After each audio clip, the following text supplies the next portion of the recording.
Cuando Hitler decidió invadir la Unión Soviética en junio de 1941, fue una gran sorpresa tanto para Stalin como para las potencias aliadas. Después de todo, habían estado en buenos términos hasta hace poco, e incluso firmaron un tratado de no agresión en 1939.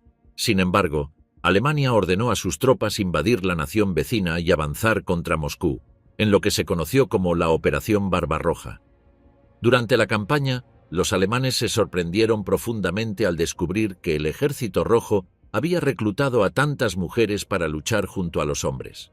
De hecho, esto era una anomalía en cualquier ejército de la época, e incluso hoy en día. Para algunos soldados y oficiales alemanes, saber que estaban luchando contra mujeres era un pensamiento repugnante, pero para otros, estimulaba sus fantasías más básicas. Se calcula que más de 800.000 mujeres soviéticas sirvieron en el Ejército Rojo durante la Segunda Guerra Mundial.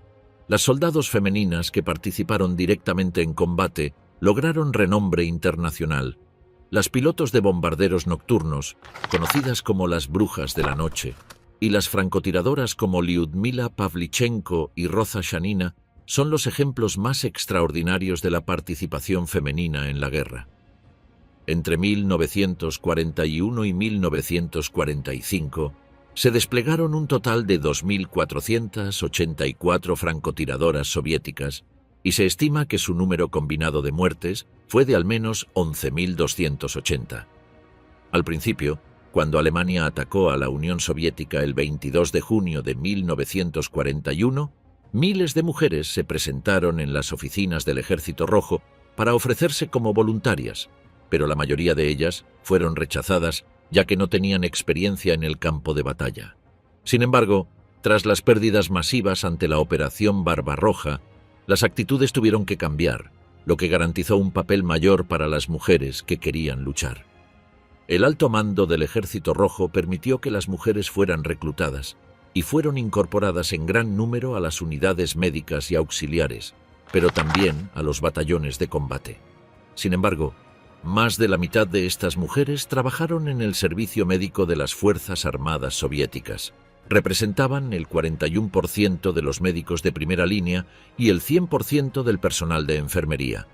Las que estaban cerca del frente realizaban sus labores en condiciones especialmente difíciles y bajo un peligro mortal constante. El personal médico-militar fue el segundo después de la infantería en términos de pérdidas en combate. Por esta razón, miles de mujeres recibieron el estatus de héroe de la Unión Soviética, siendo elogiadas y queridas en sus comunidades una vez que terminó la guerra. Pero para otras, fue una historia completamente diferente. Alrededor de 6 millones de mujeres soviéticas murieron durante el transcurso de la guerra, de las cuales aproximadamente 2,5 millones estuvieron involucradas en la guerra de guerrillas contra los nazis ocupantes. No hay un número definitivo de mujeres soviéticas que se convirtieron en prisioneras de guerra o fueron capturadas por los nazis, pero se estima que fueron decenas de miles. La mayoría de ellas no vivió para contar el horrible destino que les esperaba a manos de los nazis, ya que los alemanes sabían que la mejor manera de mantenerlas en silencio era ejecutarlas. Sin embargo, algunas sobrevivieron a la guerra y pudieron contar sus historias. La extraordinaria crueldad de los nazis contra las mujeres. La historia de Tatyana Nikolayevna Baramsina quizás sea el mejor ejemplo tanto de la valentía de las mujeres soviéticas durante la Segunda Guerra Mundial como de la increíble crueldad ejercida por los soldados nazis, específicamente contra las mujeres enemigas. Baramsina nació en un pequeño pueblo de Siberia en 1919. Al escuchar historias del glorioso Ejército Rojo, uno de sus sueños era convertirse en piloto militar. Sin embargo, estudió para ser maestra. Cuando los nazis invadieron la Unión Soviética y Baramsina supo que otras mujeres se estaban ofreciendo como voluntarias, inmediatamente ingresó a un curso de enfermería de 6 meses, solo para tener algo que ofrecer en la oficina de reclutamiento del ejército. Inicialmente, le negaron la entrada al ejército, pero luego se graduó con honores en un curso de tiro al blanco, lo que la llevó a ser aceptada en la Escuela Central de Entrenamiento de Francotiradoras en junio de 1943. Después de graduarse en marzo de 1944, Fue desplegada al frente occidental como francotiradora en el 252º Regimiento de Fusileros. Habiendo llegado al frente de batalla el 3 de abril de 1944, en menos de una semana ya había logrado su primera baja. Mostrando increíbles habilidades, rápidamente aumentó su cuenta a 16 bajas con un rifle de francotirador. Sus compañeros estaban impresionados por su puntería y fue asignada a operaciones cada vez más peligrosas. Más tarde, en 1944, fue transferida a Bielorrusia como parte de la Operación Bagration. En ese momento, comenzó a experimentar problemas de visión, por lo que sus superiores decidieron asignarle funciones de operador telefónico lejos de la línea de frente. Por esta razón, no estaba destinada a participar en una operación especial programada para el 4 de julio. Sin embargo, al final logró convencer a su comandante para que la dejara ir, citando su entrenamiento como francotiradora y médica. La unidad de Baramzina se escondió en un pueblo llamado Pekalin, donde tenían la intención de emboscar a una columna alemana que no esperaba ninguna resistencia. Los alemanes se estaban retirando de una batalla en otro lugar, y los soviéticos contaban con que estarían desorganizados. Pronto, la artillería del Ejército Rojo emboscó a la columna desde ambos lados cuando se acercaba a las afueras del pueblo. Sin posibilidad de retirarse, las tropas nazis lucharon sin parar y finalmente lograron mantener el pueblo durante varias horas. Algunos de los soldados soviéticos que estaban demasiado heridos en la batalla como para retirarse a un campo de granos, para ocultarse fueron colocados en un refugio recientemente tomado al enemigo. Allí, Baramzina decidió quedarse con ellos, colocándose en peligro mortal de ser atacada, a pesar de tener todas las oportunidades para dejar el refugio y arrastrarse hasta el campo, donde estaría a salvo, ya que los soldados alemanes estaban demasiado ocupados tratando de huir del cerco soviético como para perseguir a los sobrevivientes que se escondían en el bosque y el campo de granos. Mientras atendía a los heridos, los soldados alemanes se acercaron al refugio, y ella lo defendió todo el tiempo que pudo, a pesar de estar muy superada en número. Cuando los primeros 3 soldados alemanes corrieron hacia el refugio, ella abrió fuego con una ametralladora, matándolos. Cuando se acercaron más atacantes, disparó nuevamente, decidida a luchar hasta su último aliento o hasta que se quedara sin municiones. Esto fue exactamente lo que sucedió, y la valiente soldado finalmente se quedó sin más armas que usar. Después de quedarse sin granadas para lanzar a sus atacantes, quedó indefensa cuando 2 soldados alemanes entraron en el refugio por detrás y lanzaron sus granadas, hiriéndola antes de entrar. Los alemanes estaban tan enfurecidos y posiblemente temerosos que primero abrieron fuego contra los soldados heridos que estaban en el refugio, matándolos sin piedad. Dejaron a Baramzina para el final, arrastrándola por el cabello antes de torturarla brutalmente. Con una crueldad sin límites, los soldados apuñalaron a Baramzina y la mutilaron con bayonetas, mientras ella gritaba con fuerza que pagarían por sus crímenes. Fue brutalmente golpeada con las culatas de los rifles alemanes hasta que apenas seguía viva. Fue en ese momento cuando uno de los alemanes tuvo la idea de dispararle en la cabeza con un fusil antitanque, diseñado para atravesar varios centímetros de acero. Fue asesinada a quemarropa, y su cabeza y cuerpo eran prácticamente irreconocibles cuando el resto de su batallón la encontró a la mañana siguiente. No podían creer la malicia con la que se había torturado y asesinado a su valiente camarada. Las mujeres soviéticas en los campos de prisioneros de guerra. El calvario de Baramzina, sin embargo, fue relativamente corto en comparación con lo que otras mujeres soviéticas tuvieron que soportar durante la Segunda Guerra Mundial, particularmente en los campos de concentración y campos de prisioneros de guerra en Alemania y Polonia. Los castigos y las torturas eran una ocurrencia diaria. Los prisioneros de guerra soviéticos eran tratados de manera diferente en los campos de concentración. Por ejemplo, fueron los primeros en ser tatuados con números en Auschwitz. Esto se debió a que los soldados soviéticos intentaban con frecuencia escapar del campo. El mayor intento de fuga masiva ocurrió en Auschwitz-Birkenau el 6 de noviembre de 1942, cuando varias docenas de ellos intentaron huir al anochecer. Muchos de ellos fueron capturados de inmediato y llevados de regreso al campo. Solo unos pocos lograron escapar, Los demás fueron rastreados, devueltos a Auschwitz y fusilados. Los soviéticos tenían la reputación de alterar el orden en los campos, por lo que el propio Heinrich Himmler ordenó en 1941 la ejecución inmediata de comisarios soviéticos capturados y civiles políticos sospechosos.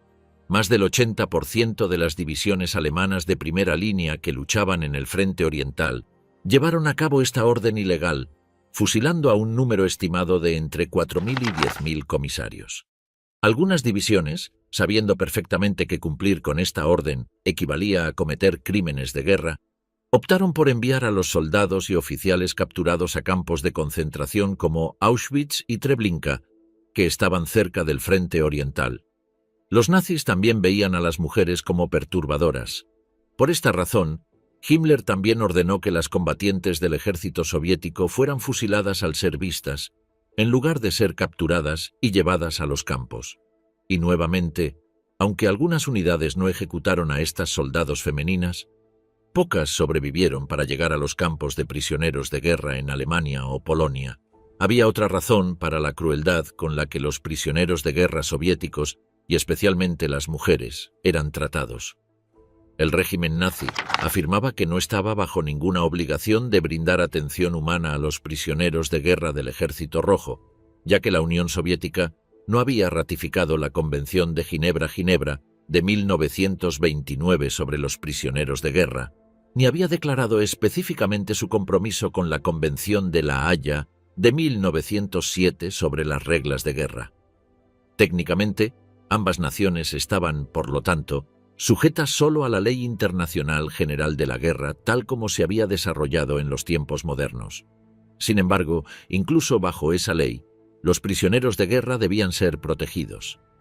A menudo se presionaba a las mujeres del Ejército Rojo para que renunciaran a su estatus de prisioneras de guerra y fueran transferidas a programas de trabajos forzados civiles. Algunas se negaron y fueron enviadas a las cámaras de gas dentro de los campos de concentración. Alrededor de 1.000 mujeres soviéticas fueron encarceladas en Ravensbrück y otras en Auschwitz, Majdanek y Mauthausen. Se informó que pocas de ellas sobrevivieron.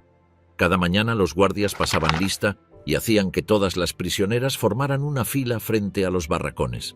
Luego, seleccionaban qué prisioneras iban a las cámaras de gas y quiénes irían a los comandos de trabajo, cortando madera en los bosques cercanos o trayendo agua de un río cercano. Las mujeres deportadas de las partes ocupadas de la Unión Soviética para trabajos forzados en el Reich a menudo eran golpeadas o agredidas sexualmente, o forzadas a mantener relaciones sexuales a cambio de comida u otras necesidades o comodidades básicas. A veces las polacas, soviéticas o yugoslavas que mantenían relaciones sexuales con hombres alemanes quedaban embarazadas.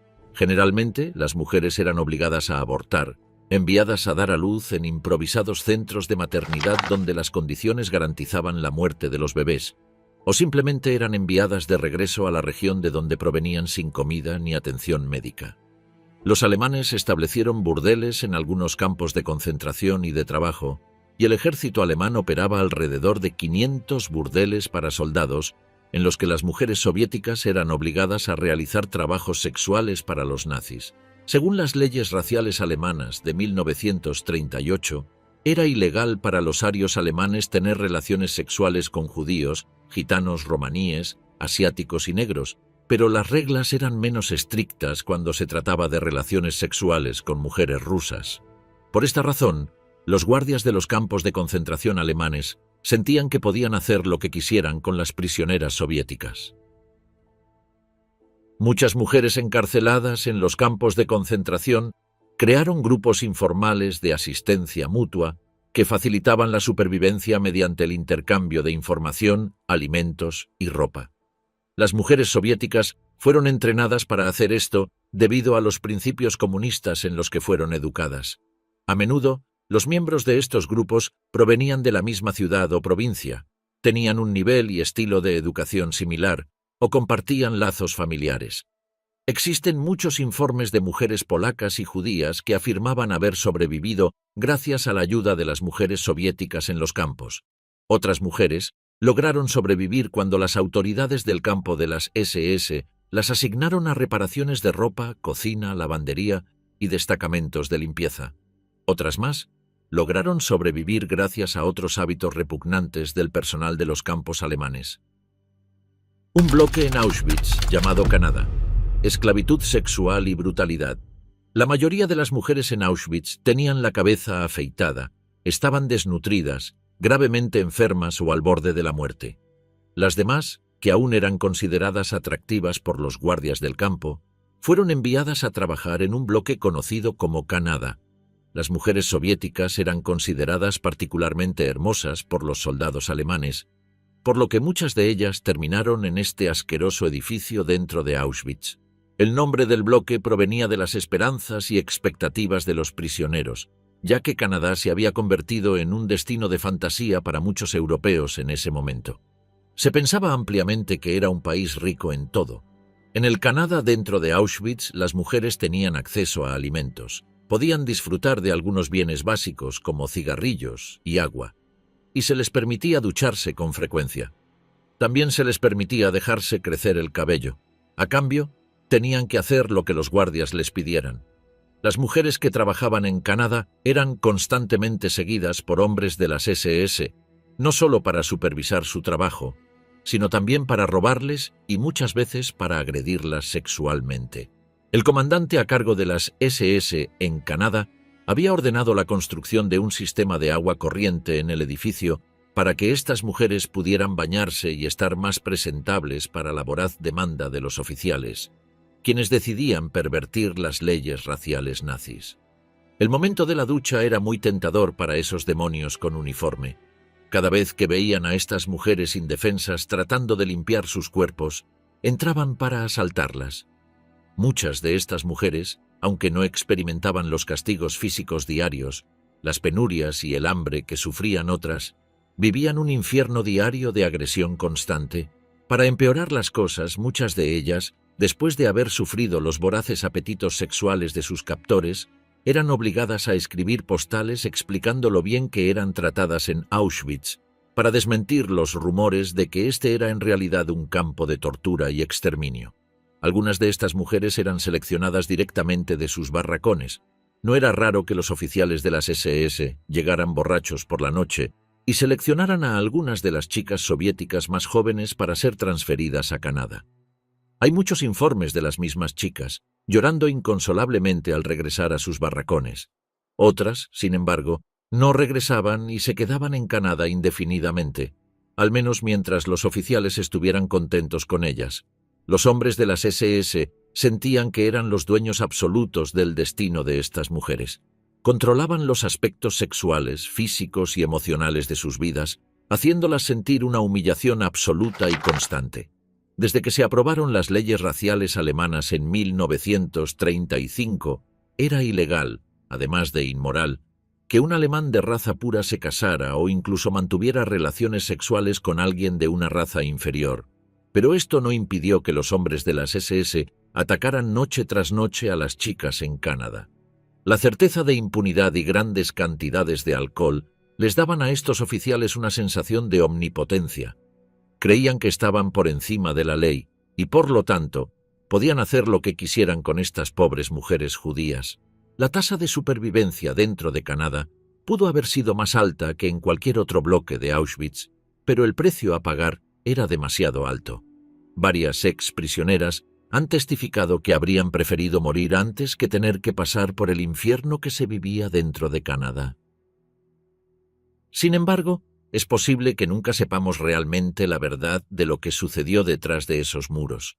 Esto se debe al silencio y la complicidad de los hombres de las SS que se aprovecharon de las prisioneras durante la guerra, pero también porque muchas víctimas que sobrevivieron a este infierno prefirieron guardar el secreto en lugar de contar los lúgubres detalles de las agresiones sexuales de las que fueron víctimas. El patrón de comportamiento de los hombres de las SS hacia las mujeres de Auschwitz encaja con el comportamiento de muchos soldados hacia las mujeres enemigas, viéndolas como un instrumento indefenso para perpetrar una venganza indescriptible. Además, aunque sus acciones eran castigadas por la ley, la mayoría de las veces se salían con la suya. Gerhard Palitsch, uno de los oficiales encargados de los informes en el campo de Auschwitz-Birkenau, Fue uno de los hombres de las SS conocido por haber tenido relaciones sexuales con prisioneras judías en el campo.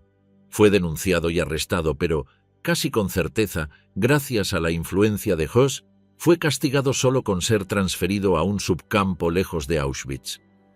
Muchos hombres de las SS evitaron este tipo de castigo eligiendo mujeres soviéticas en lugar de judías.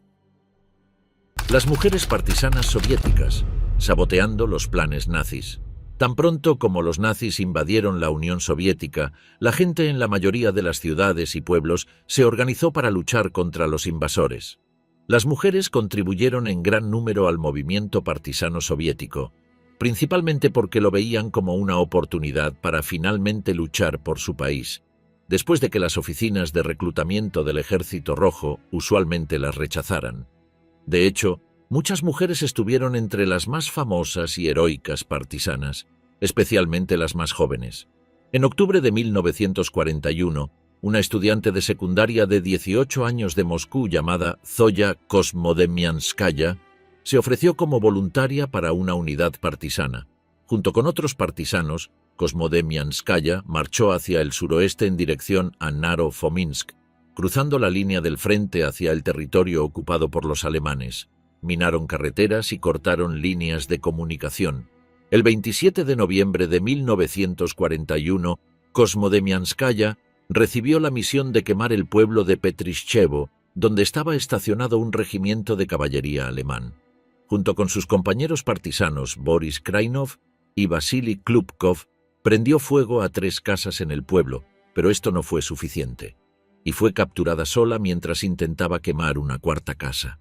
Tras ser arrestada, Kosmodemianskaya fue desnudada, golpeada, interrogada y brutalmente torturada con 200 latigazos.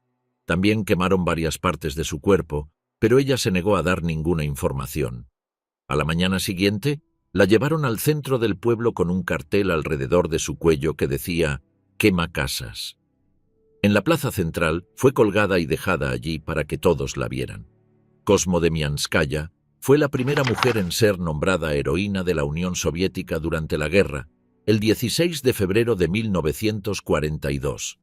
Aunque era muy joven, Kosmodemianskaya no fue la mujer más joven en recibir el título de heroína de la Unión Soviética. Este honor pertenece a otra valiente luchadora de la resistencia, Zinaida Portnova. En 1942, a la edad de 16 años, Portnova se unió al movimiento de resistencia bielorruso, convirtiéndose en miembro de la organización clandestina local llamada Jóvenes Vengadores. Comenzó distribuyendo panfletos de propaganda soviética en la Bielorrusia ocupada por los alemanes, recogiendo y escondiendo armas para los soldados soviéticos e informando sobre los movimientos de las tropas alemanas. Después de aprender a usar armas y explosivos de los miembros mayores del grupo, Portnova participó en acciones de sabotaje en una bomba de gasolina, una planta de energía local y una fábrica de ladrillos. Más tarde se estimó que estos actos podrían haber matado a más de 100 soldados alemanes. En 1943, Portnova fue empleada como ayudante de cocina en Obol. En agosto, envenenó la comida destinada a la guarnición nazi estacionada allí. Inmediatamente fue sospechosa, pero afirmó ser inocente y comió parte de la comida frente a los nazis para demostrar que no estaba envenenada. Como no se enfermó de inmediato, la dejaron ir. Sin embargo, Portnova se enfermó después, vomitó violentamente, pero eventualmente se recuperó del veneno después de beber una gran cantidad de suero de leche. Al no regresar al trabajo, los alemanes se dieron cuenta de que ella había sido la culpable y comenzaron a buscarla. No fue hasta enero de 1944 cuando finalmente fue capturada. Fue interrogada por un oficial de la Gestapo en el pueblo de Goriani. El oficial, convencido de que solo era una chica inofensiva, bajó la guardia. Portnova tomó la pistola del investigador de la mesa y disparó, matándolo. Cuando 2 soldados alemanes entraron tras escuchar los disparos, también los mató. Luego intentó escapar del complejo y corrió hacia el bosque, donde fue capturada cerca de la orilla de un río. Tras ser recapturada, Portnova fue torturada. Luego fue llevada al bosque y ejecutada. No había cumplido 18 años. En 1958, Portnova fue nombrada póstumamente heroína de la Unión Soviética. Hay un monumento en su honor en la ciudad de Minsk y algunos destacamentos del movimiento de pioneros juveniles llevaron su nombre. Espías y espionaje femenino en Europa. Cuando uno piensa en espías femeninas, hay un nombre que inevitablemente viene a la mente: Mata Hari. Mata Hari encarnaba todo el misterio del espionaje en el siglo XX y sigue siendo la espía femenina más famosa de la historia. Fue una bailarina holandesa convertida en espía durante la Primera Guerra Mundial, de quien se dice que sedujo a diplomáticos y oficiales militares para que revelaran sus secretos. Estuvo activa durante cerca de un año, principalmente en Francia. El 13 de febrero de 1917, Mata Hari fue arrestada en su habitación en el Hotel Élysée Palace, en los Campos Elíseos de París. Fue juzgada el 24 de julio, acusada de espiar para Alemania y de revelar detalles del nuevo armamento de los aliados. Una semana después fue declarada culpable y sentenciada a muerte. Mata Hari fue ejecutada por un pelotón de fusilamiento compuesto por 12 soldados franceses justo antes del amanecer del 15 de octubre de 1917. Tenía 41 años en ese momento. Según testigos, se negó a llevar una venda en los ojos y a ser atada, y caminó solemnemente hacia el lugar donde sería fusilada. Su última acción fue lanzar un beso desafiantemente al pelotón de fusilamiento. Después de su muerte, su legado perduró, no solo en la memoria cultural de Occidente, sino también en los cuarteles generales de los ejércitos de las naciones más avanzadas del mundo. Por esta razón, cuando estalló la Segunda Guerra Mundial en 1939, la mayoría de los países estaban interesados en emplear tanto a mujeres como a hombres para misiones de inteligencia. El Reino Unido creó la Fuerza Aérea Auxiliar de Mujeres el 28 de junio de 1939 para que las mujeres trabajaran en instalaciones militares en el frente interno. La Ejecutiva de Operaciones Especiales, o SOE por sus siglas en inglés, comenzó a reclutar espías femeninas tan pronto como se creó en 1940. Esta organización empleó o controló directamente a más de 13.000 personas en toda Europa, de las cuales 3.200 eran mujeres. La Unión Soviética ya había estado reclutando mujeres en las filas de sus espías desde la década anterior. Una de las espías soviéticas más efectivas fue Úrsula Kuczynski, una judía alemana, comunista apasionada, con el nombre en clave Sonia.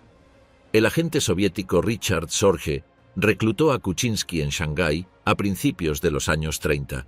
Sonia sobrevivió a la guerra y en los años 40 fue la responsable del físico del proyecto Manhattan Klaus Fuchs, quien le pasó documentos que proporcionaban el conocimiento nuclear que resultó esencial para el desarrollo de una bomba atómica en la Unión Soviética. Nunca fue capturada. Los especialistas en guerra de los años 40 generalmente coincidían en que las espías femeninas tendrían ventajas distintivas sobre los hombres en el terreno. Las mujeres podían viajar libremente porque no se esperaba que trabajaran durante el día. Los estereotipos de género también ayudaban a mantener a las mujeres fuera de sospecha. Después de todo, ¿quién podría imaginar que una mujer fuera una combatiente viable en la guerra? Sin embargo, las mujeres no solo eran viables, eran críticas para el éxito de las misiones de espionaje. Aunque más tarde serían honradas por su evidente valentía, las espías femeninas de la Unión Soviética y otras potencias aliadas tuvieron éxito porque aprendieron a pasar desapercibidas. Adoptaron identidades secretas, realizaron misiones secretas y se les confiaron los mayores secretos de su nación. Se esperaba que las operativas femeninas usaran su feminidad y aprovecharan los estereotipos de fragilidad o indefensión para salir de situaciones complicadas o para obtener acceso a diferentes lugares. De hecho, Winston Churchill y sus hombres pronto descubrieron que, como indican varios relatos de la guerra, los agentes masculinos generalmente eran menos ingeniosos e inventivos que sus colegas femeninas. A cada agente, ya fuera hombre o mujer, se le daba un nombre en clave o un alias y se les entrenaba en habilidades especializadas, incluida la operación de radios, cómo mantener una historia de cubierta y cómo robar y forzar cerraduras. Olga Benario Prestes, agente doble capturada en Brasil. Varios espías soviéticos sufrieron destinos horribles a manos de los nazis. Olga Benario Prestes fue asesinada en un centro de eutanasia nazi poco después de cumplir 34 años. Hija de padres judíos, Olga tenía 15 años cuando se unió por primera vez a la Organización Juvenil Comunista en Múnich, Alemania. A lo largo de los años, Olga se convirtió en una valiente activista comunista. Se involucró en la política, influenciada principalmente por el líder comunista, el profesor Otto Braun, con quien también compartía una relación. Antes de la guerra, Braun fue encarcelado cerca de Berlín y su joven amante lo ayudó a escapar. Luego se dio cuenta de que ya no podía quedarse en Berlín, simplemente ya no estaba segura en Alemania. Su atrevida hazaña de ayudar en una fuga de prisión la había puesto en el centro de atención. A medida que la búsqueda en Alemania se intensificaba y la red se cerraba a su alrededor, se vio obligada a escapar. Primero fue a Checoslovaquia, donde se reunió con Braun, y los dos se fueron a Moscú. Allí, asistió a la Escuela Lenin de la Internacional Comunista y trabajó como instructora de su ala juvenil. Realizó actividades antifascistas, primero en la Unión Soviética y luego en Francia y Gran Bretaña, donde fue arrestada pero liberada poco después. En 1931, Olga se separó de Otto Braun y fue a asistir a la Academia Militar Chukhovsky, después de lo cual se pensó que era agente de la inteligencia militar soviética. En 1934, fue asignada como guardaespaldas de Luis Carlos Prestes y debía ayudarlo en su regreso a Brasil. Para completar la misión, se falsificaron documentos que indicaban que eran una pareja portuguesa casada. Para cuando ambos llegaron a Río de Janeiro en 1935, ya se habían convertido en una pareja casada en la realidad. En 1935, Prestes organizó su golpe contra el presidente Vargas. El intento fracasó miserablemente, y Olga y Prestes tuvieron que esconderse. Después de meses de búsqueda de los fugitivos, fueron encontrados. Vargas había ordenado que Prestes fuera fusilado al ser visto, pero justo cuando la policía estaba a punto de dispararle, Olga, que tenía 2 o 3 meses de embarazo con su hijo, se interpuso frente a él. No solo era su esposa, sino que también era su guardaespaldas, y su deber era protegerlo. La policía brasileña no sabía qué hacer, y el fusilamiento de Prestes se evitó. Olga fue capturada por los brasileños y sentenciada a prisión en Río de Janeiro. Dado que Getúlio Vargas estaba en buenos términos con Adolf Hitler, un aliado diplomático, envió a Olga de regreso a Alemania como un regalo para Hitler. Después de que el gobierno brasileño entregó a Olga a la Gestapo, fue enviada a la prisión femenina Barnimstrasse en Berlín. Ya embarazada, pasó unos meses en prisión y dio a luz a su hija allí. Poco después de dar a luz, Olga fue enviada al campo de concentración de Lichtenburg en 1938. En la primavera de 1939 fue trasladada a Ravensbrück. Ravensbrück había sido declarado recientemente el nuevo campo de mujeres, y Olga llegó en uno de los primeros transportes desde Lichtenburg. La vieja fortaleza imponente era ahora el principal campo de concentración para prisioneras alemanas. Quizás fue porque los alemanes pensaban que era lo suficientemente peligrosa y valiente como para intentar cualquier cosa, que nunca la mantuvieron en el mismo lugar durante mucho tiempo. También la mantuvieron en confinamiento solitario para que no tuviera la oportunidad de hacer amistades o establecer conexiones. Era una heroína entre las demás detenidas en los campos. Las mujeres admiraban su valentía y simpatizaban con su dolor por haber perdido a su esposo y haber sido separada de su hija. En 1940, Olga y 79 prisioneras más fueron enviadas a un búnker, donde permaneció durante 30 días y fue monitoreada día y noche por una fuerte seguridad. Allí fue interrogada y torturada, y estuvo casi muerta antes de que le permitieran salir de los barracones y regresar al campo.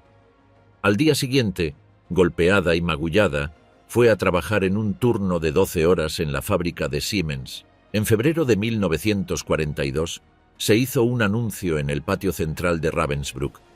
Se estaban llamando los nombres de las mujeres que serían trasladadas a otros campos de concentración. 150 nombres después, la voz dijo: Olga Benario Prestes.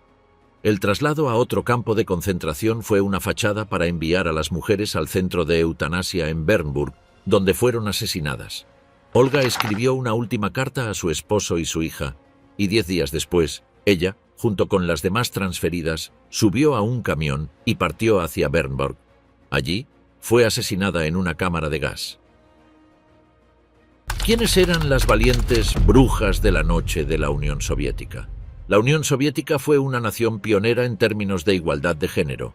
Quizás el mejor ejemplo de esto fue la creación de un regimiento de bombarderos nocturnos compuesto exclusivamente por mujeres, conocido como el Regimiento 588 entre 1942 y 1943, y como el 46º Regimiento de Aviación de Bombarderos Nocturnos.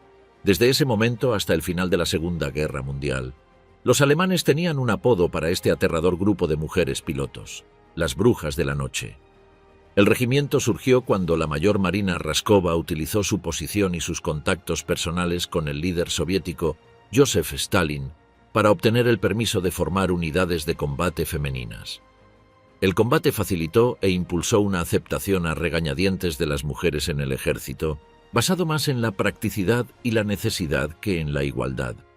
El 8 de octubre de 1941 se emitió una orden para desplegar 3 unidades aéreas femeninas, incluido el Regimiento 588.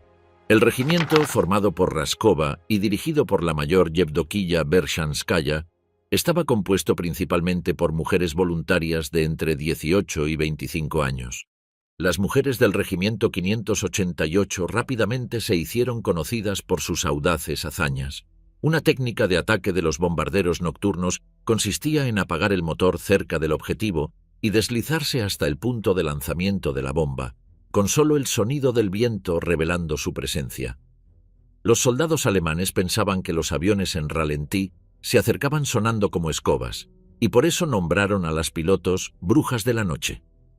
Debido al peso de las bombas y la baja altitud de vuelo, las pilotos no llevaban paracaídas hasta 1944, por lo que las primeras misiones eran increíblemente arriesgadas. En conjunto, las Brujas de la Noche volaron más de 23.000 misiones y lanzaron más de 3.000 toneladas de bombas sobre las fuerzas enemigas.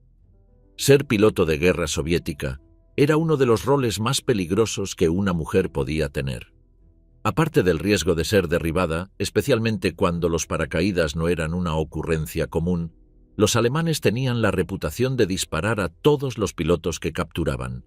Además, si una piloto era capturada y luego liberada, se la consideraba traidora en la Unión Soviética simplemente por haberse dejado atrapar. En agosto de 1942, el Regimiento de las Brujas de la Noche se vio obligado a retirarse apresuradamente de su aeródromo debido al avance de los tanques alemanes.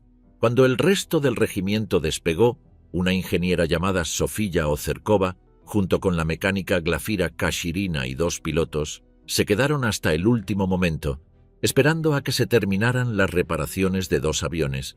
Incapaz de completar las reparaciones de uno de los aviones debido a la falta de repuestos, Ozerkova tomó la decisión de destruirlo en lugar de dejarlo en manos enemigas y prendió fuego al biplano inmovilizado. Las 2 ingenieras procedieron a caminar durante semanas para llegar a su regimiento, en un momento encontrándose con soldados alemanes en motocicletas, uno de los cuales intentó registrar el cubo de comida de Kashirina, que escondía una pistola envuelta en una bufanda en el fondo. Sin embargo, los rápidos reflejos de Ozerkova las salvaron cuando inmediatamente sacó su pistola y disparó a los 2 soldados alemanes a quemarropa antes de huir hacia los arbustos cercanos.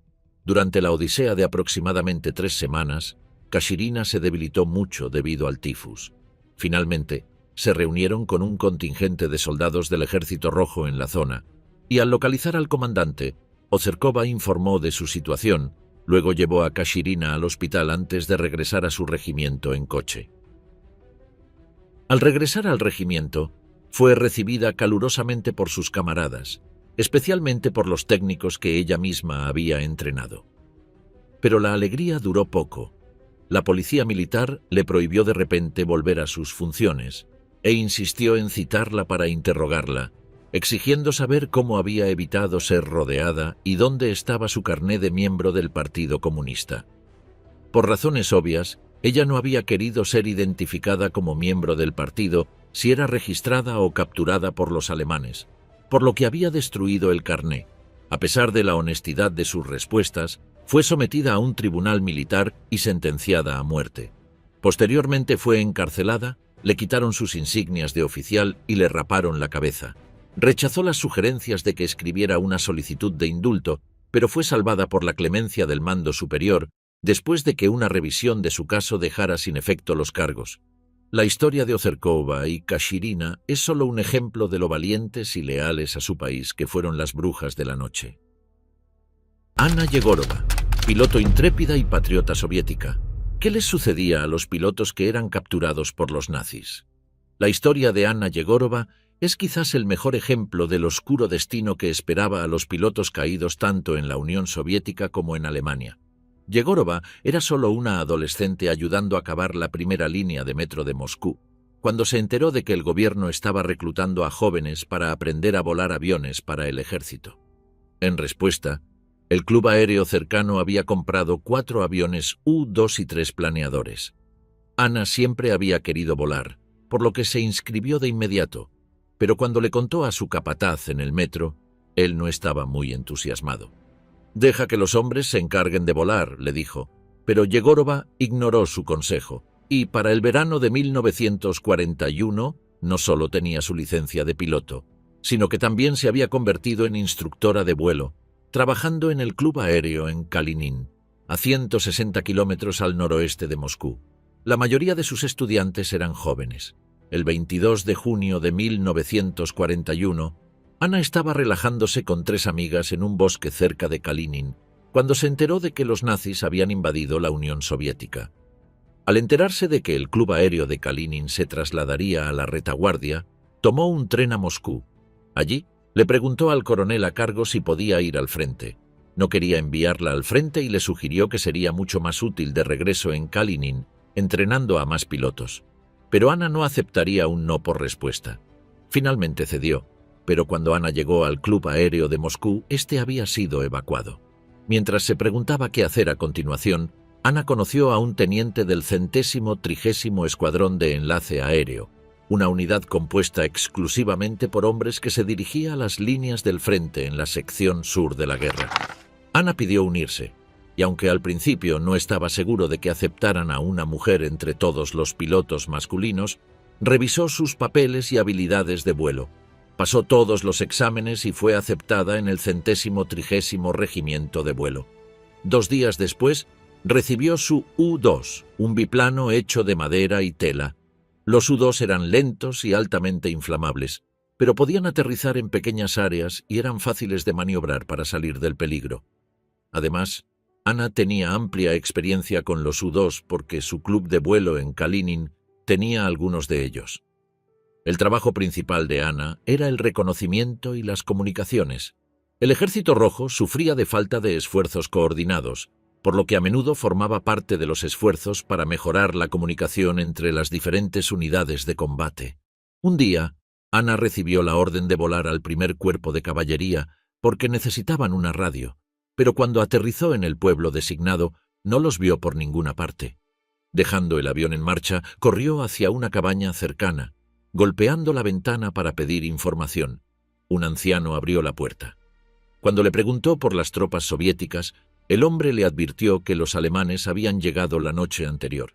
Se dio la vuelta y vio que había alemanes parados cerca de la siguiente cabaña, dándole la espalda. Temió por su vida, pero pensó rápido. Corrió hacia su avión y despegó.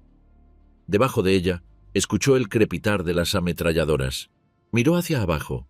El anciano yacía boca abajo en la nieve, y los alemanes ahora apuntaban a ella. Las balas rompieron el espejo del tablero del avión, pero Anna escapó, y esa noche localizó a los caballeros y entregó la radio. En abril de 1942, fue nominada para ser miembro adulta del Partido Comunista y también fue galardonada con la Orden de la Bandera Roja por su trabajo, pero aún quedaba mucho por hacer. El 20 de mayo, Anna recibió la orden de entregar un paquete ultrasecreto al cuartel general del 9º Ejército Aéreo. Mientras volaba en su U-2, pudo ver los movimientos frenéticos de las tropas soviéticas que se retiraban ante los alemanes que avanzaban. Stalin se había negado a escuchar a sus asesores militares y había ordenado un ataque a este territorio ocupado por los alemanes para liberarlo. Los soviéticos estaban muy superados en número y los incendios se desataban por todas partes. Desde la perspectiva aérea de Anna, parecía que toda la Unión Soviética estaba en llamas. Su atención se dirigió repentinamente al cielo sobre ella, donde 2 aviones soviéticos luchaban contra 6 cazas alemanes Messerschmitt. Mientras Anna observaba, vio que uno de los aviones alemanes se separaba y venía tras ella. Anna trató de volar fuera de su alcance, pero el piloto alemán apuntó, y las balas de su ametralladora alcanzaron el avión de Anna, incendiándolo. Anna aterrizó el avión en llamas y saltó, tratando de apagar el fuego en su uniforme mientras corría hacia un bosque cercano, con el piloto del Messerschmitt persiguiéndola y disparándole con su ametralladora. A veces se caía, fingiendo haber sido alcanzada. Luego se levantaba de nuevo. El piloto del Messerschmitt finalmente se rindió, probablemente porque se quedó sin munición, y ella consiguió que la llevaran al cuartel general del 9º Ejército, donde entregó el paquete y recibió atención médica por sus quemaduras. Estaba molesta por haber perdido su avión, pero uno de los hombres trató de animarla. Después de todo, estaba viva, y el paquete había sido entregado. Ese otoño, los alemanes continuaron empujando al Ejército Rojo hacia atrás en muchos lugares. El escuadrón de Anna estaba realizando misiones de reconocimiento en la región de Alagir, mientras eran perseguidos por algunos Messerschmitt. Anna, tratando de evitar ser alcanzada, accidentalmente estrelló el ala derecha de su avión contra un árbol. Sobrevivió, pero su avión no. Anna sabía que estaba en problemas. No había pruebas entre los restos de que los alemanes hubieran alcanzado el avión. Esto fue su culpa, y el Ejército Rojo era famoso por su castigo contra los soldados ineptos y cobardes. A veces, no eran disciplinados sino enviados a los llamados batallones penales. Allí, los soldados castigados y los prisioneros del Gulag eran enviados a misiones suicidas, pero el comandante de Anna conocía su valentía y la transfirió a un regimiento diferente. En el nuevo regimiento, Anna pidió ser entrenada para volar un avión Sturmovik. El Ilyushin 2-2, apodado Sturmovik, era un avión blindado de ataque a tierra con un solo motor. Era lento y pesado, pero llevaba un gran poder de fuego. El Sturmovik también era conocido como un tanque volador y estaba equipado con ametralladoras, cañones, bombas e incluso podía disparar cohetes. Anna se acostumbró rápidamente al Sturmovik. A principios de 1943, el oficial al mando de la 230ª División de Aviación de Ataque vino a inspeccionar el campo de entrenamiento buscando reclutas. Anna le dijo que quería unirse. Impresionado por su historial, la aceptó. Al mediodía del 20 de agosto de 1944, la 230ª estaba lista para ayudar al Ejército Rojo, que empujaba a los alemanes hacia el oeste. Anna, ahora comandante de escuadrón, esperaba la señal verde para despegar. La vio, se colocó el paracaídas, saltó a la cabina de su avión, arrancó el motor y probó la radio. Todo funcionaba. Despegó. 15 Sturmovik la siguieron en formación. El río Vístula pronto apareció a la vista. A la derecha se encontraba Varsovia, que estaba cubierta de humo. Su navegante avistó aviones de combate alemanes y envió una bengala de advertencia. Las armas antiaéreas de largo alcance dispararon contra los aviones soviéticos, las bombas explotando cerca de su avión. Anna estaba en particular peligro porque el enemigo siempre apuntaba al avión líder. Necesitaba salir del alcance de las armas antiaéreas antes de descargar sus bombas sobre los tanques alemanes abajo. Luego, al soltar las bombas, su avión se sacudió hacia arriba como si alguien lo hubiera empujado. Anna sintió 2 empujones más. El avión se volvía difícil de maniobrar. Alguien en la radio, al verla en problemas, le dijo que hiciera un giro en U y aterrizara de emergencia en el lado controlado por la Unión Soviética. Pero la palanca de mando del avión no funcionaba y la cúpula estaba atascada. Pronto las llamas y el humo llenaron la cabina. El avión explotó. Anna fue expulsada y perdió el conocimiento. Cuando recobró el sentido, estaba cayendo por el aire. Tiró del anillo del paracaídas, pero se había quemado y solo se abrió parcialmente. Cayó al suelo con fuerza. Cuando abrió los ojos, Anna estaba en un dolor terrible. No podía moverse. Pero peor que todo eso fue ver a quién tenía delante, con su bota en su pecho, un soldado con el uniforme gris-verde del ejército nazi. La colocaron en una camilla 2 médicos polacos y la enviaron a un centro médico. Los nazis no tenían tiempo para perder con ella mientras los aviones soviéticos seguían volando sobre sus cabezas. Una médica soviética llamada Yulia Krashchenko permaneció a su lado, cuidando sus quemaduras lo mejor que pudo, incluso cuando ambas fueron subidas a un tren de carga para un viaje de 5 días, que para Anna fue como el infierno. Cuando fue bajada del tren, los soldados alemanes se agolparon alrededor de su camilla, tratando de echar un vistazo a la piloto capturada. Anna acababa de llegar al campo de prisioneros de guerra de Kustrin, llamado Stalag 3C, lleno de prisioneros de guerra aliados. Anna y Julia fueron colocadas en una celda de concreto con barrotes de hierro. Los alemanes no torturaron a Anna. Simplemente la iban a dejar morir lenta y dolorosamente de sus heridas.